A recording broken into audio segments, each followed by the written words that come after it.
I'm Gretchen Schaefer, and together I work with our amazing Director of Career and Alumni Services, Nicole Dale, in order to host these events. And we really just have quite the pleasure to offer RMCAD's career-focused speaker series, the Wayfinding series, where we get to highlight ambitious and inspirational local creative professionals and ask them to share their unique path towards a successful creative life. And today, it's very exciting to be able to kick off our 2020-2021 Wayfinding series with our very own faculty. Assistant Professor of Humanities, of course, Dr. Tom Keefe will be leading a panel discussion today with 4 of our RMCAD faculty members on how the liberal arts has influenced and inspired their creative practice. But again, welcome, and now I'd like to hand it off to Dr. Tom Keefe. I invited the panelists here to come to discuss how they experienced the liberal arts in their maybe secondary education, their post-secondary education, and how it informs their work today as artists as well. So first, I'd like to introduce our awesome panel. We have Chair of Fashion, Nicole Bartet. Nicole is from Ringling College of Art and Design. She got her MFA from the University of South Carolina. She's world famous now for her mask sewing circles. And we have Sean Brown, Chair of Animation and Game Art. Sean's from Art Institute and has an MFA from the Art Academy as well as an MA from RMCAD. He's both an alum and a current student working on another degree in photography here at RMCAD. We have Jaime Carrejo, the Chair of Fine Arts and Foundations. He's from the University of Texas, El Paso, and his MFA is from the University of South Florida. And he was in the New York Times. I want to be in the New York Times. And we have Jim Reiman, Chair of Graphic Design and Photography. His BFA is in Photography and Digital Imaging with a minor in Art History from Central Washington and an MFA from the University of South Florida as well. In fact, he and Jaime were, I think, just a year apart in school. But I want the students who are here with us today, I want you to remember that your teachers were students too, right? I mean, we know that, but do we think about that? Like, these are your department chairs. They've been in your shoes metaphorically. They've had to take these liberal arts classes. Check that. They got to take these liberal arts classes. And so let's have a conversation. So let's just get it going. There's no particular order in which we're going to call on the chairs. Feel free to jump in whenever you feel so. But I'm gonna start with our international mask making sewing circles star extraordinaire, Nicole. What was your least favorite liberal arts class? Oh, math. Math. It's still math. That's not changed. Like the answer is math. Well, it's funny too because you use math all the time in sewing. So I cheat a little bit with a tape measure. If I have to do any kind of fractions, I fold them in half. I measure it out. I fold the tape measure in half, and I get my measurement. But really, it was math. Also, a little bit science at the time. But I think over the years that's changed. I learned that you can do. You can print textiles that are microscopic cells on fabric, and I just thought that was so cool. So it's like it's flipped since then, but really math just never went away. I still don't like it. Nicole, is it math? It's so math. It's even, 4th and 5th grade math with my own kids now, so it's still math. Yeah, and I hated math also. Like it was probably the thing that was the hardest in high school and in college for me, like undergrad. Like I really struggled. And here's a little thing: I failed math more than once. So, but I did pass it eventually. I had tutors around the clock trying to help me get through it. I just really struggled with algebra and calculus, and I really found it applicable later, like Nicole, helpful with making three-dimensional objects with geometry, and also algebra was really important figuring out measurements that are needed. So definitely was not my strong suit at all. I loved math. Math was I loved it. When I was in 4th grade or 5th grade, I figured out an equation for calculating square roots between numbers. If you didn't know, so if I knew what the square root of 12 was, but I wanted to know what 15 was, I invented an equation that I still have not seen anybody ever recreate. So I'm that kind of a nerd, but that's why I love math. But I gave up with math when I got to calculus, and we got to this thing called the imaginary number, and I'm like, wait a minute. I'm not playing that game. It's like the square root of a negative number can't exist, so we're going to make an imaginary number just to do theoretical math that really, no, I'm done. So I went to art. For me, it would have been probably English and math. I wasn't a very good student in high school. I didn't care, and I didn't understand why I should. And so it took me a little while to understand that there was a lot of benefit in that. And it wasn't until I planned to figure out what I wanted to do with my life other than work in a fish market, which is what I was doing in high school and right after high school. And I was knew also I didn't a want to do terrible that. student, Jim. And I just want to bring this up just as context for some of you art students. Like, I was a really bad high school student. I got C's, D's, and F's. And actually, like, there was no way I thought I could get into college, but I got in because of art. Like, I loved making things, and I had an art professor that cared about what I was doing and thought I could do some pretty cool things. So she submitted my portfolio to an art competition, and I got a scholarship to go to college. But had it not been for that teacher, even with my struggles, and also just like art in itself. I put up this picture here to kind of just to antagonize Sean. Sean, what was your least favorite subject? Your math. Oh, math. Well, yeah, through all K-12, I really didn't like the writing and literature stuff. I like to solve problems. And I didn't see how writing a paper really was still the same thing, just in a different way. And I didn't realize that until I got to college. When I got to my second composition class, and I spent months writing an 11-page paper, beautiful paper. It was so well written. I've lost it now. I don't have record of it. But that's where I actually learned that, well, what I was doing with math and science really does apply to every other thing I could do. It really comes down to the ability to research and figure out a problem. So everything in life is a problem. Just got to figure out how to, scientific method that thing, get your hypothesis, go through all your different possibilities and solve the problem. That's what college did. High school didn't get me there because I thought, oh, well, I'm just going to go math and science and art, and music, which was weird because I had all that, but I just like English writing, all that. Nah, I don't want to do it. But changed my mind when I got to college. Nicole, how does that make you feel that Sean didn't like to write and to do that reading? What was your favorite class, Nicole? Fifth grade language arts, sorry. Fifth grade language arts. Mrs. Ruhr, she was my teacher. She was fantastic. She encouraged the writing and the stream of thought, and she wasn't so hung up on grammar, which I think may have affected me long term, because I'm still not so great at the grammar, but she was amazing. And I remember writing stories about puppy dogs in space, and she would just roll with it. And I don't know why it was puppy dogs in space. It could be I hated my mom's dog and I wanted to send him off somewhere. But this is the same classroom where we had the big giant TV rolled into the space, and we watched the Challenger, and then we watched the Challenger explode. And my dogs were in space, and so that really affected me at the time. And she just kept encouraging me to keep writing and find different ways to explore. So, and my BFA. Do you want me to answer that one too? Go ahead. Oh, okay. Well, I went to Ringling, and one of my favorite professors was art history professor, Professor Dean, and he's recently passed away. But he was incredible. He was encouraging. He was passionate about what he taught.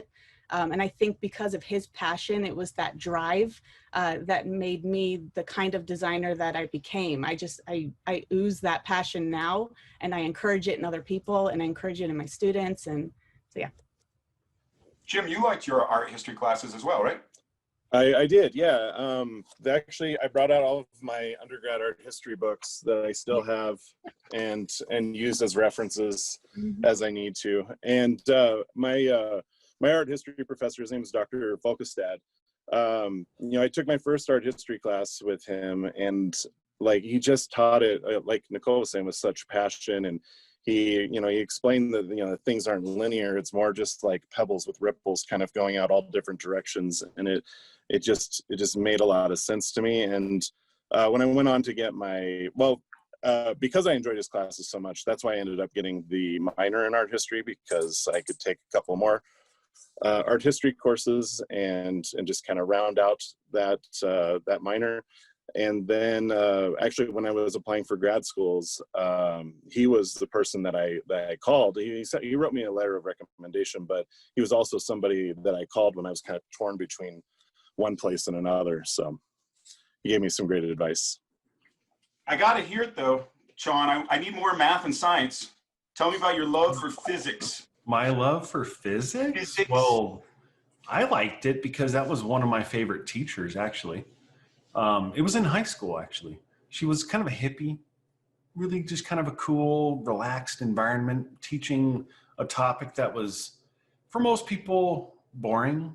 They didn't want to do it, but we would do things like plot the flight path of a plane from one airport to the next. And she'd give us all the wind speeds and things like that, and we'd plot it. But I also had her for chemistry, which was cool. And right before the holiday break, she gave us this big long list of chemical looking equations and formulas and stuff, but it was basically a recipe for peanut brittle.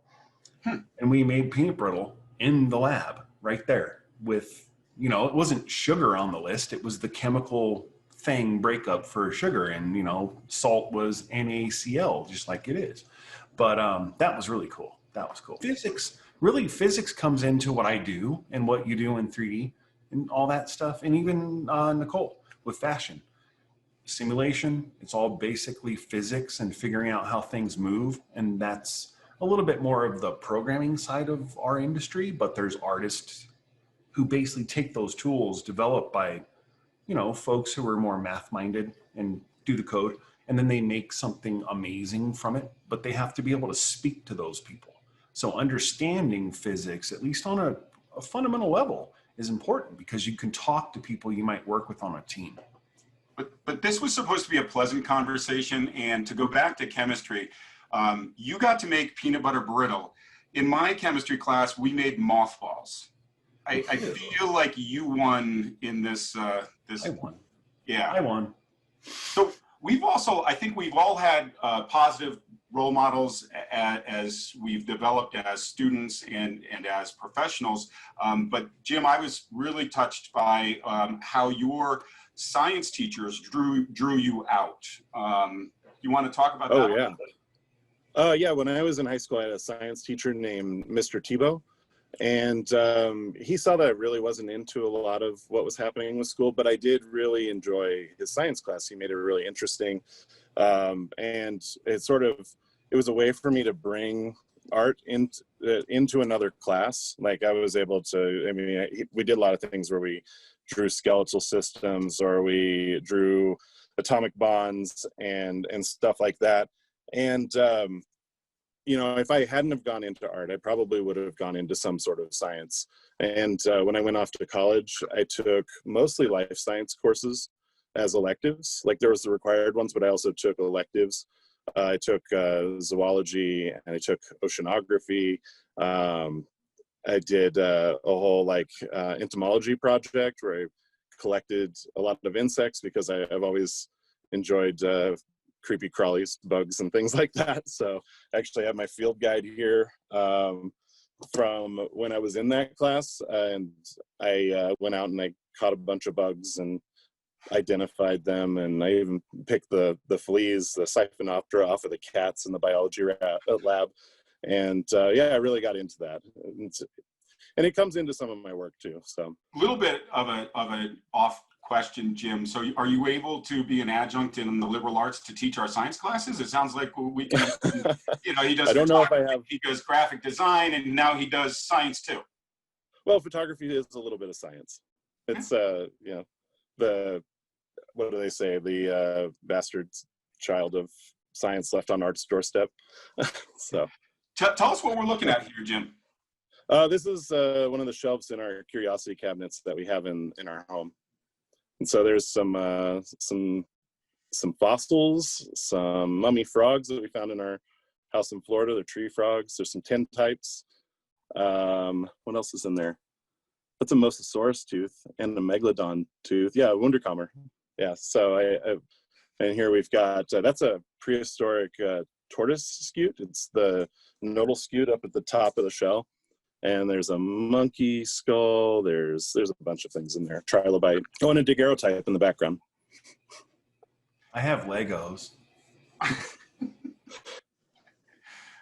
Jim, what's going on in these pictures? This is one of my notebooks from when I did an art history Paris trip. And I put it in here as an illustration of what a lot of my art history notebooks look like. I would often draw different, like in order to commit it to memory, I would like sketch it out real fast. And so you can see some of the drawings in there, plus just different notes.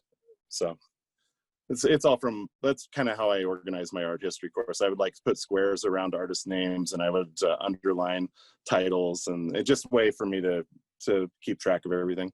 And this is BFA or MFA?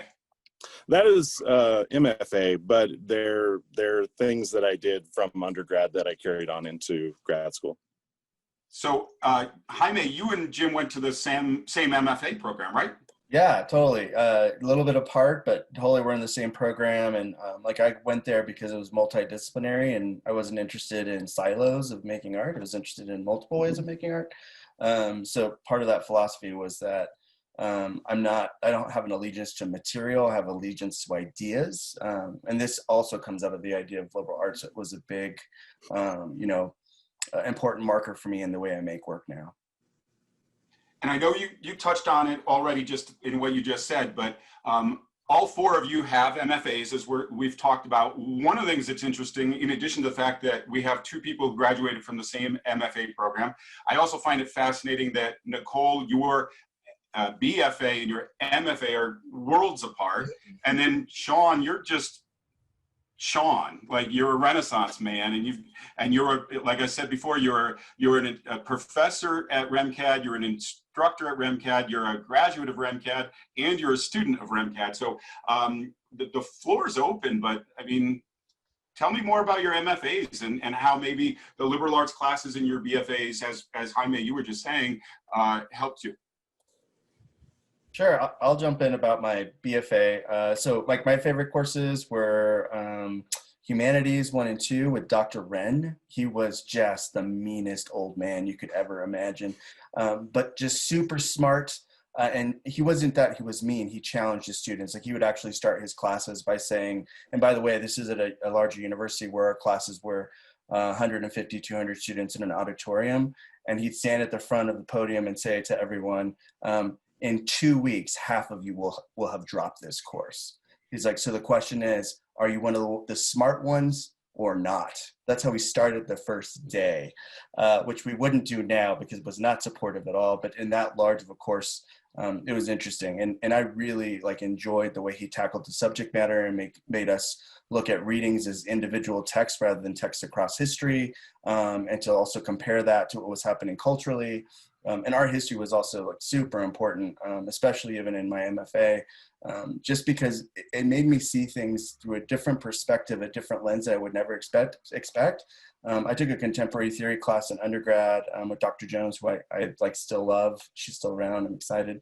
But she, I could feel my brain getting stretched and hurt just by trying to unpack all the ideas around it. And I remember her just challenging me to read and write a research paper. It was like a 20-page research paper due at the end of the semester on Deleuze and Guattari, 1,000 Plateaus, which is a really heavy, weird, meandering book that is still one of my favorites. And to have faculty to push you in those ways because they believed in your ability, even if you didn't, was really important. And then I think in the MFA program, the faculty there were also very similar in terms of really just pushing and stretching you in ways that you wouldn't expect. And it wasn't just about the studio. It was about the studio, the way you contextualize culture, the way you contextualize history, or just fun and play, but having a platform in which you can talk about other people's ideas from the past in relationship to yours, which I think really made it apparent that for me, in my practice, art and design is a conversation across history. And whether that's past history or history that is currently being made, you know, you get to engage in the dialogue and share that your thoughts rather than things being right or wrong. It is a conversation that you get to debate different points of view. I don't know if anybody can say that better than Jaime just said. It's really good. You know, at the same time, and I think Jaime, with your work too, not only are you crossing through time and history, in your artwork, you cross borders as part of your intentional work. But at the same time, I'm thinking of Sean Brown. I would say he uses his art to push into the future. So, you know, Sean, your work with the, in particular, Comic-Con and the using virtual technology to create comic books. Like, who does that? Nobody had, well, some people were trying, but it wasn't quite what I was seeing in my mind. So I don't know. I just had the thought. That's me as an artist. I'm not thoughtful usually. I just have these ideas. I'm like, ooh, how do I do this? Well, I'm thoughtful, but it's more of a problem. I see a problem and I'm like, well, how can I solve that problem? And that's more of how I operate. So, you know, in that sense, we're thinking, okay, we're going to have a booth at Comic-Con. Well, wait a minute. Couldn't we make a virtual reality comic book? And then I got some students together and we made one. And then we were on the news and we were in several newspapers, did an interview with Denver Post and all that stuff. And it was just kind of like how do we solve the problem? And that's kind of where I come from when I do a lot of things. I mean, I'm thoughtful, but I'm not thoughtful like Jaime. Jaime is the other part of me that I need to work on. So, you know, with the more, you know, thoughtful in cultural ways. I'm thoughtful in scientific and technical ways. And I want to solve problems for people. I don't care who you are, I'll solve your problem. But I don't always think about impact of what I do as much as Jaime may. So. But you were on the news and in the newspaper? Yeah. You were like Nicole before Nicole was Nicole. Yeah, but it wasn't for something that was his social, you know, equivalent. I mean, I was up there just showing, hey, we made this virtual reality game. It's not quite the same, but it was cool. I would disagree, Sean, because like even the problem solving through a pragmatic lens is as important because you solve problems that people tackle every day.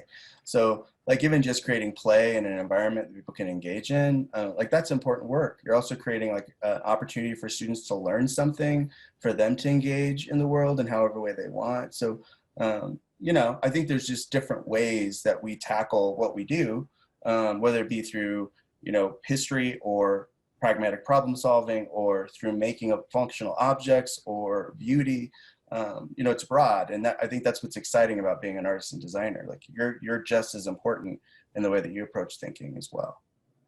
Yeah, but I guess my point would be that it's important to have people like you and me and Nicole and Jim all on teams because we all bring those different bits, you know, of ways that we look at problems. I might see something and miss it, and you see it.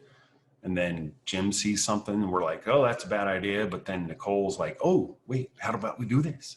So it's about that whole, just being able to problem solve, because really that's what school did for me. You know, I was a problem solver since I was a kid. I can go get my report card I still have it from kindergarten. My mother saved it. And there's a note at the bottom of it from the first year of preschool, kindergarten, whatever it was. And the teacher wrote, Mr. Mike, I remember him, he cut off half of his mustache one time and came to school and said his wife did it. And later on, I'm like, no, you did that. But either way, the report card says if you sit Sean down in front of a problem, he'll sit there until he's done with it. And that's how I've been since I was a child. So, you know, that's where I fit in the team. And then I need people like Jaime to help me think about things I forget about. And then maybe Nicole, to go back to that dichotomy, like, I mean, you exist in that dichotomy because you have that passion for social justice that Jaime was talking about as well in his work, your work with Pride and transgender rights and clothing as issues of social justice, but you're a problem solver as well. You talk about either Pride transgender rights or your problem solving with the shortage of masks when we were early in this pandemic? Well, that's a lot. So 30 seconds. I know, right? Yeah, so, you know, my favorite courses, or the courses that have still continue to influence me to this day, you know, I've got art history, costume history, and theater history. And like, you know, Tom was saying, I come from a weird, all over the place background. I'm like the GPS on your phone that reroutes itself constantly, because I get to the end of something and I'm like, now I want to try this. And so I keep shifting direction, but it all is tied together. And, you know, it's always a foundation for me of, let me just go back to the transgender piece too, because I actually just got an email from Denver's Unique Week of Fashion where I was supposed to show last year. And my collection was about non-binary clothing and the movement, and it was a kids collection. So I wanted movement and exploration, and I didn't want to tie them into color palettes or you know, specifics to boys wear this, girls wear that. So I did a lot of research. Like everything that I'm doing is based on research and when did the gender play into clothing for kids? When did it play into anything?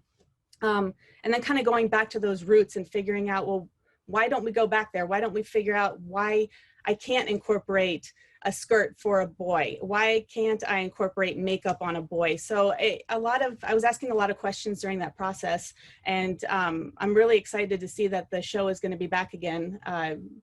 So, I mean, literally just got the email, so I'm pretty excited about that. But yeah, you know, my passion in school and my BFA was, you know, global issues and politics and economics, and all of that still plays into fashion. You've always got to think about the economics of, you know, what the industry is doing and how that's going to affect customer behavior, you know, the purchasing power of the customer, and then that relates to environmental issues and what the purchasing power of that customer now is going to purchase towards a sustainable future because of the environment. So it's like everything's related in everything that I do. So my paths go everywhere, but it all does tie back down to one specific idea of, you know, finding the commonality in the theming, finding just my passion for the work that I'm interested in doing and bringing that to the students. That was a lot of stuff. Jim, you've done social justice work as well. I don't know if everybody knows this, but you've run a program for years with using photography for veterans as an outlet and almost a therapy as well, right? Well, I did that, yeah, post school in Florida. I haven't done that here, but when I was in Florida, yeah, I did some workshops for veteran photographers. And it was just, you know, it's a really great opportunity to give back and allow them to express different experiences that they have coming back. And so, Sean, you have had this revelation that while you and Jaime, you don't want to go to the reading classes, but you have your friend Jim with his photography and his graphic design and your love of science and math. But Sean, you've had a revelation that maybe liberal arts are good for something. Well, it's good for research.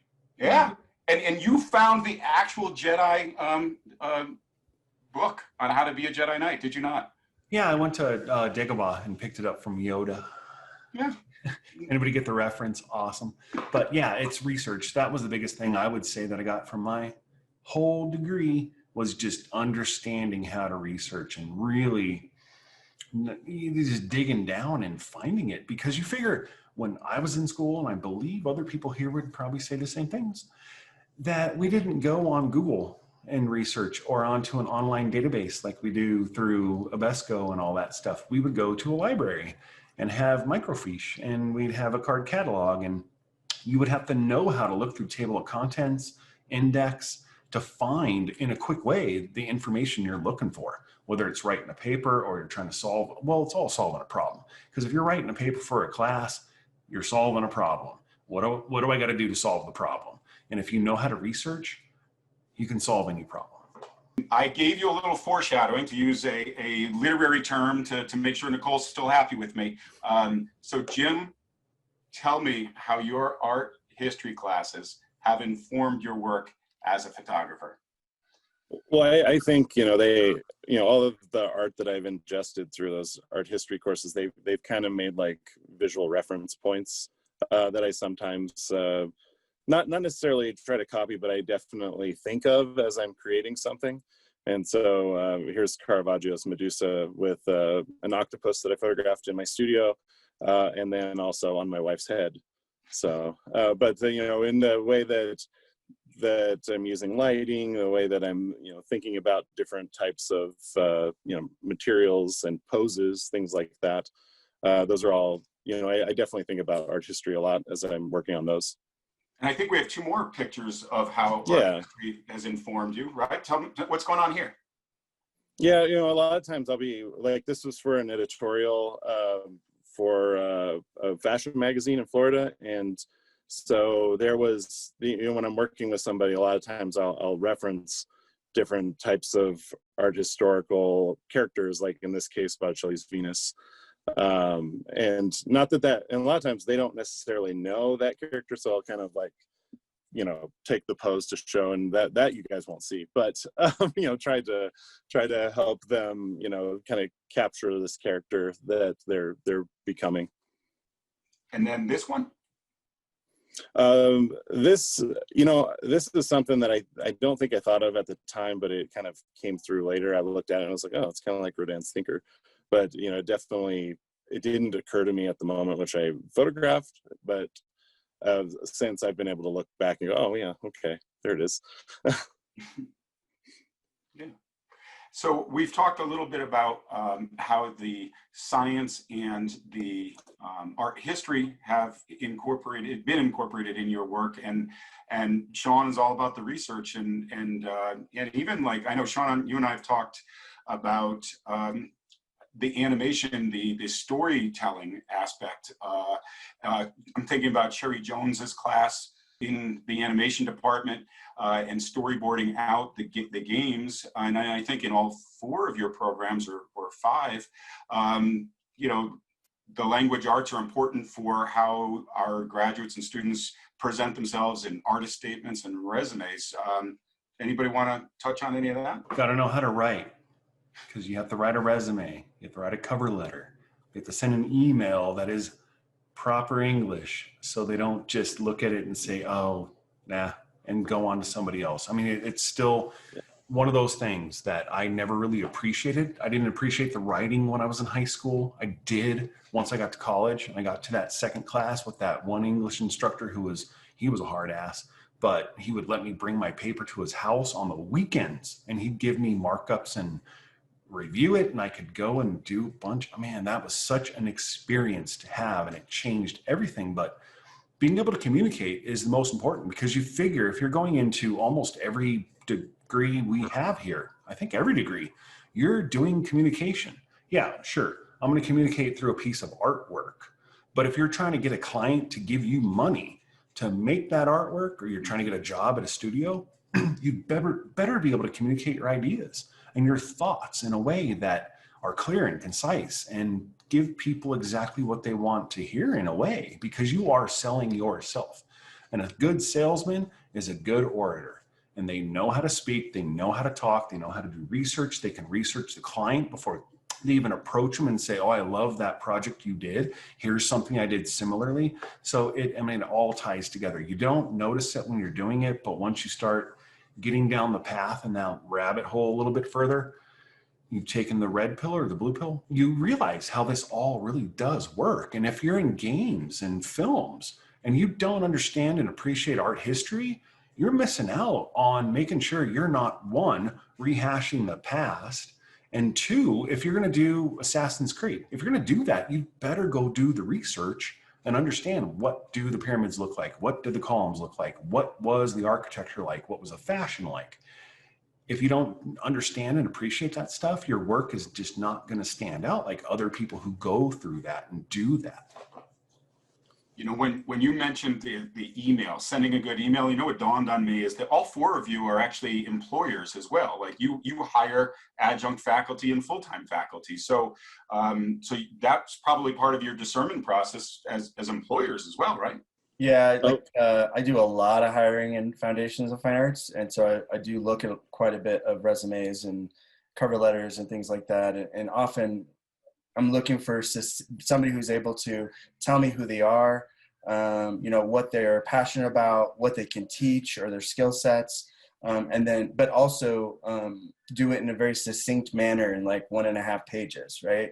So you can't sit there and have a conversation with people, but you have to be able to have a conversation through the paper of what you write, and get the information across that's engaging, that shows that you know your stuff, and that you're an interesting or caring person in the field that can help our students. So, you know, I think when I write grants also for exhibitions, it's really important that I'm able to tell people what something looks like. So I think visual analysis in art history is very important for artists and designers. If you're applying for things, describe your work, so that people who don't have an art background understand like texture and the idea and the color and what your process is about, because it gives people kind of a flavor, and it also colors who you are within your studio practice to say like, oh, this person could make something really important or engaging or would be great at this job. So the writing is important, to just be specific.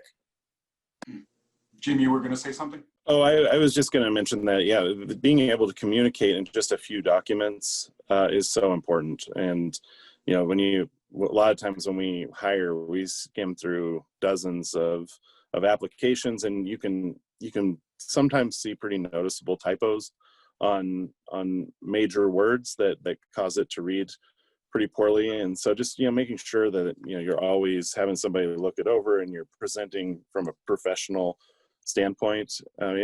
All of this stuff, it all comes back in one way or another. Whether you're applying for a job, if you're putting together a budget for a client, you know, there's your math, your logistics, you know, all of that, it all comes back.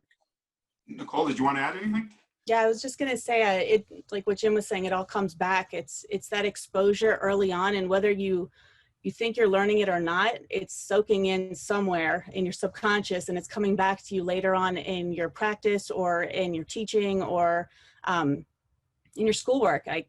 You know, I've always said to my students, you know, find what relates to your major within that liberal arts course. Find something, even if it's a tiny thing, to hold on to, and take that through that entire course. You know, try to apply it to everything. If you're photography, try to apply what you're learning in humanities course back to photography. If it's fashion, if it's, you know, game art, whatever it might be, find that little nugget of something and hold on to it, because I think that'll really take you through and make it more enjoyable for you. And you will see the importance. You might not see it in the moment all the time, but you will see it later on. And one thing I would add on what Nicole just said, which makes me kind of say the thing I would say to students sometimes, is take your horse blinders off. You know, don't have a narrow focus of I'm just doing this, because you never know what you might experience in a liberal arts class that opens your mind, makes you research something you never thought about before, and you get so passionate about it. Mm-hmm. So take the horse blinders off. You're in college to open your eyes, not to narrow your focus. Go down the rabbit hole. More focused as you go down the road as you're going to be a professional, but go in with your eyes wide open, right? That was beautiful, both of you, all of you. And I think we've really, we're running out of time. And I think you've touched on this already in many ways, how the liberal arts fits into your program. But if you want to just each kind of make a kind of a closing statement, we can get into a Q&A with our guests as well. I can go ahead and go. So how the liberal arts fit into fashion, definitely art history, 100% art history. That's where we learn about clothing and how seams go together and when seams were created. Otherwise, things were laced together, and the evolution of clothing based off of Industrial Revolution. You've got environmental studies and sustainability. You know, economics and consumer behavior. I mean, it's all tied into everything that we do in fashion. So yeah. Yeah, I'll jump in also. Like our history is really the core. I think it's not the only thing, but it is like a really important part of, I think, fine arts, because to understand where artists have come from in their making and how it's evolved over time and where your place is now and how you can push that is really paramount. Because like artists are not just people who are in the past who have made things are no longer on the planet. They have made amazing things that can give you compositional clues or help you understand like metaphor or help you understand color in different ways or even material that might be challenging. And that can help you find ways to push your own work. They'll give you little clues. You're not in this alone. You don't have to like make things from nothing. We mine things out of references all the time, whether we mean to or not. So I would encourage people to go back, but I will say with our history, also don't be afraid to challenge who writes the history, and then also think of other opportunities we can use to expand it to be more inclusive or more on par with what has actually happened in the past. Out of curiosity, how much did Dr. Black pay you, Nicole, and Jaime to say that? A candy bar. Yeah. I love this talk. I'm loving it. Somebody mute Becky, please. Go ahead, Jim. Oh, I was also going to say, going through your liberal arts courses, it's gonna help you learn to be a better listener, to think critically, to be able to process and communicate your ideas. And, it's going to come up regardless of what program you are, but, in photography, learning how to translate an idea into an image, or, graphic design, getting into the head of your client and solving their problems for their specific needs, learning empathy, all of that comes up through these courses. And I'll say another thing too, is a lot of students with liberal arts, they're like, oh, I don't want to take it. It's just irrelevant, has no work, I don't want to do it, whatever. Well, okay, well, say you get into a studio later and they give you a project and you're like, oh, I don't want to do that. Well, you don't have a choice. You kind of have to, unless you don't want a job. So in a way, that's where I was saying earlier, just take the blinders off. You never know what you might run into that is going to just open your eyes in a different way. Like Jaime was saying, make you think about your art differently. And Nicole and Jim were also saying it. Just go into it. You don't know. If you go into something saying, I can't do it, you're not going to do it. I mean, it's kind of an old saying, isn't it? Isn't that somebody else said that before I said that? I'm sure that's been You don't know. Yeah. You got to go down the rabbit hole. You've got to explore. Yeah, got to go explore, learn, figure it out. That's the coolest thing, because you never know what you might actually get as auxiliary skills that, say you get out of school and maybe you can't land that fashion job or you can't land that animation job and you're not getting work from your fine art. Well, I know how to write. I know how to present myself. I can go into business. I can go into other auxiliary places and still use my skills and practice my craft. So, we don't always land right where we want to be right when we're out of school. But if you come out of school and only know how to do that one thing, you just gave yourself one door to walk through. Thank you, Sean. And thank you. I'm blessed, as our students, I'm blessed to be able to come to work virtually every day and be with you. Thank you, Professor Brown, Professor Carrejo, Professor Bartet, and Professor Reiman. And Gretchen, the floor is yours. Yeah, I do want to open it up for some questions here. I do want to be mindful of time, but I did see that Andrea had a question. So go right ahead, and then we'll wrap up in a couple minutes. Awesome. Thank you, guys. And I guess my question, I just wanted to get in conversation and hear from you all of how have these liberal arts experiences or these learnings shaped your perspective and understanding of creativity? Like, has your viewpoint changed? What has it grown? I don't know. It's a good convo. I want to hear it. For me, I don't know. It's tough for me to think about that stuff because when I've done most of my work, my professional work that I've done, it's all been commercial. So I've been told, make this, make that. You know, in my industry, you don't really go and create your own thing. And when I do my own work, it's usually abstract and weird. Most people ask me what I was on when I made that. So it's that kind of work. I don't do a lot of thinking in my art. It's more of my emotion in my art, I think, if you look at what I do personally. So I'm not sure if I have a good answer, but I'm sure somebody here does. Well, Sean, I've done a lot of commercial work, and if you can sell that creative idea to the client, like I did a bunch of training videos for McDonald's that could have been very, very boring, but we actually were able to talk them into a more creative approach that was somewhat entertaining, sort of cinematic, just to help memory retention. So I mean, there's opportunity for creativity in the commercial realm. I mean, there's all kinds of creativity in the commercial realm, but you know, there's ways around it. But that'd be on the side where you're in the position where you can make those creative adjustments and decisions. Because for me, it was basically, hey, here's a scene, go make a camera, do this. Or hey, here's a robot, rig it so we can animate it. So there was no, a lot of work I've done over the past many years, there was no creativity in it because I was told explicitly, you do this. And that's a lot of what my industry has. So I came across that too, Sean.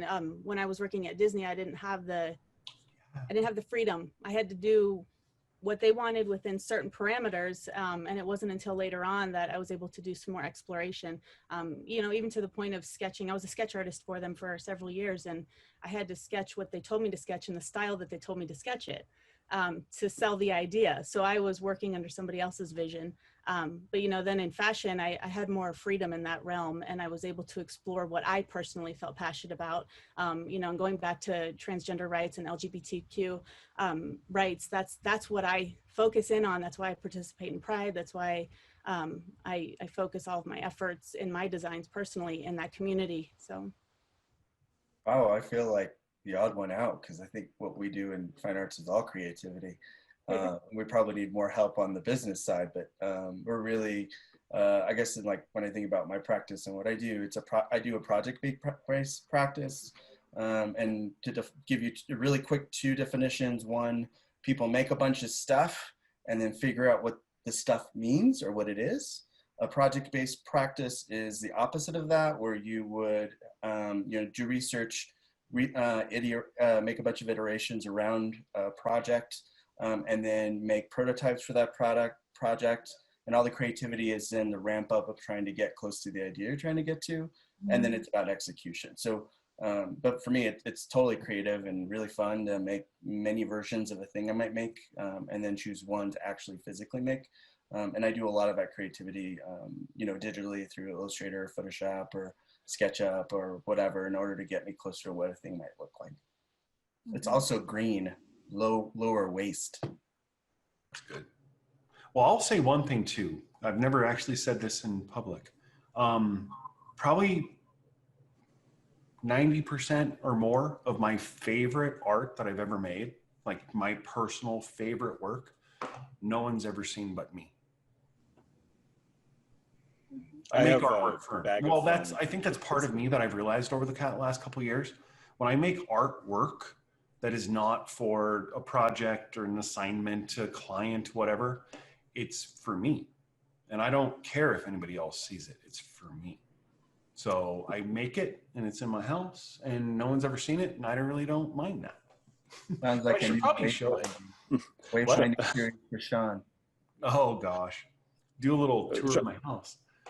Sean, I can relate to that because I have bags of film that I haven't processed. Like I just created it, and you know, someday maybe I'll get around to it, but just a lot of things I do kind of just comes from play, and then we'll see where it ends up, and sometimes it becomes a thing and sometimes it sits in a bag in the closet or something. Well, you know what that is, Jim? It's a good retirement project. I thought you were going to say that was hoarding, because that's where I'm at with fabric. Closet of fabric. Pretty much. I'm inspired, and then it just sits there for 4 years.